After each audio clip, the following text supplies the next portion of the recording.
Okay, what's going on? Vincent Rapsardi, Big Blue, Unbiased.com. I appreciate those that have liked, that have commented, that have subscribed to this channel. If you guys can comment on this video, I would really appreciate that. It helps the algorithm, helps it rank higher each video. I know there were a couple people that were like, oh, you need more views, and in time, we'll get there in time. We're slowly trying to build something here, and thanks to you guys, it's going pretty fast, in my opinion. I think it's going pretty fast and pretty well.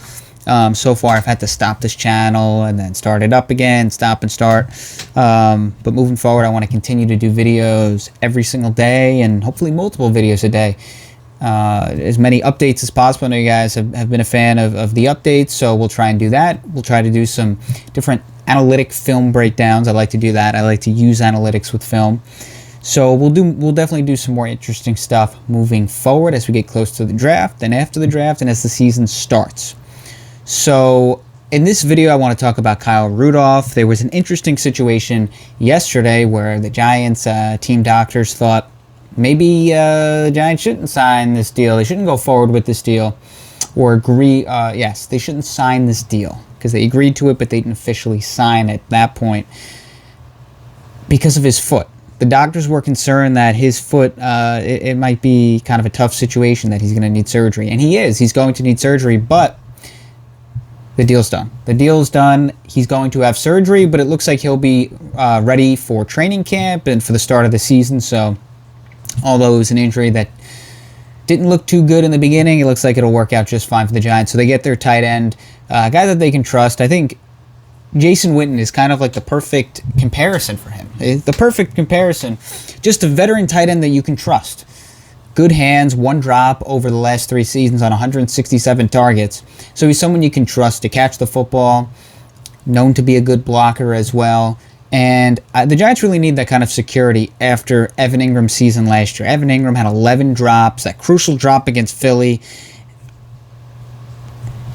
He's not a tight end. He's not. I know I've had this discussion so many times. On this channel, on Twitter, writing articles for years and years and years, Evan Ingram is not a tight end. And he was put in a situation last year where he was kind of expected to be the focal point of the offense. I mean, he was kind of the guy that everyone, including myself, I thought he was going to have a huge year. This was going to be his season. And his passer rating when targeted was 55. Many throws that were intended to him led to interceptions, some on tipped passes, the big drop against Philly, and he's never been known to be a great blocker. No matter who on Twitter puts together clips of him blocking here or there, consistently, that's not his game. He's not going to consistently give you, legitimate tight end value when it comes to run blocking. He's just not going to be that guy. And you know what? When he was drafted, that really wasn't his thing. Like, I can't really blame the guy too much. He was drafted to be a really good receiving tight end. That's what he was expected to do. That's why you take a guy in the first round at the tight end position, because you want them to catch the football and make plays and catch touchdowns and be a big part of the offense in terms of the receiving game. You don't really draft a guy in the first round because he's good at blocking. Now, you hope that he's at least average at blocking. You take a guy in the first round, you hope he can be kind of more of a complete player. But at the end of the day, I'm not surprised that Evan Ingram's not a great blocking tight end. But I am surprised that he struggled as much as he did last season, given the value that he could have really added to the Giants' offense. Golden Tate didn't really do much. Sterling Shepard had his injury situation. He's a good receiver, but I don't think he's going to completely scare an opposing defense. Darius Slayton didn't take the next step, but I think he'll be fine as a wide receiver one with Kenny Galladay now on the Giants roster, and I think Sterling Shepard's a good slot receiver. I think that's a good role for him. He's not going to be a guy that's going to, in my opinion, catch 110 passes and 1,500 yards. He's not going to completely decimate an opposing defense, but I think he's really good in the slot, and I think he's a smart receiver. He's a good receiver. He's a quality receiver. He's just not a wide receiver one, and I think many people understand that. So I think that with Kyle Rudolph now on the Giants roster, ready to go, a little less pressure on some of these other, on at least Evan Ingram, Kenny Galladay, a little less pressure on Slayton and Shepard now. So that's that. Official Kyle Rudolph, he's a Giant, and he'll be ready for the start of the season.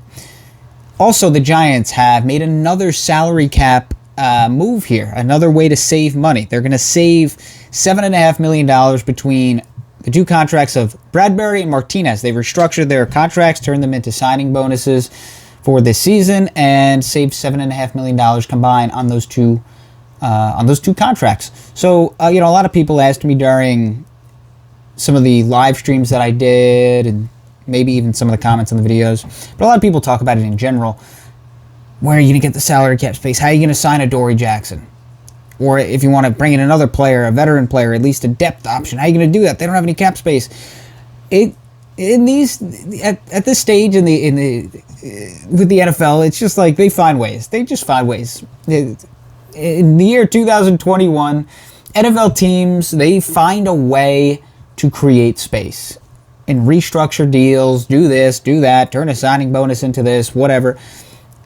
So that's why I was saying during those live stream, at least in one live stream, I was like, I wouldn't worry too much because there's usually always a way around it. There's usually always a way to save $3, $4, $5, $6 million there or here or there, whatever it might be.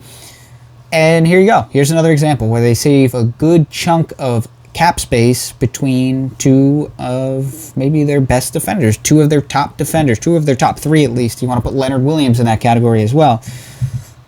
So they were able to restructure those contracts, and it saves them legitimate cap space here. Now, their move with Dory Jackson, now you can see, okay, well now, all right, I understand how they gave him that deal because they were able to save some cap space here with these moves without doing anything crazy, right? So that's that. That's the Kyle Rudolph situation. That's the salary cap situation. Just wanted to give you guys an update on those two things. You can follow me on Telegram and Instagram, and I would really appreciate if you guys can comment.